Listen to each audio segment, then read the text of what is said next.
CM Jagan కు ప్రజల అండదండలున్నాయని ఎన్ని పార్టీలు కూటమి కట్టినా వైఎస్ఆర్సీపీ విజయాన్ని ఆపలేవని మాజీ మంత్రి అనిల్ కుమార్ యాదవ్ అన్నారు. సిద్ధం సభలో ఆవేశంగా మాట్లాడుతూ ప్రతిపక్షాలపై మండిపడ్డారు. వచ్చే ఎన్నికల్లో తమ సత్తా చూపించాలని కార్యకర్తలకు పిలుపునిచ్చారు. జగన్ను ఎదుర్కొనే దమ్ము లేక పొత్తులు పెట్టుకుంటున్నారు అన్నారు.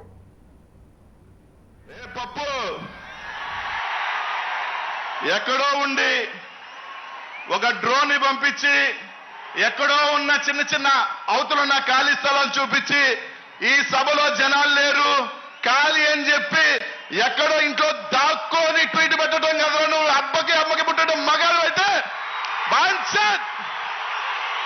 రా ఇక్కడ లక్షలాది మంది సాక్షులు సాక్షిగా తొక్కుతాం బిడ్డ. ఇక్కడున్న ప్రతి ఒక్క వైఎస్ఆర్ కాంగ్రెస్ పార్టీ సైనికుడు దాంకోని ఎక్కడో చిన్నది డ్రోన్ పంపించడం కాదు బే, రా ఇక్కడికి శబ్దంతో చచ్చిపోతాం. ఒక్క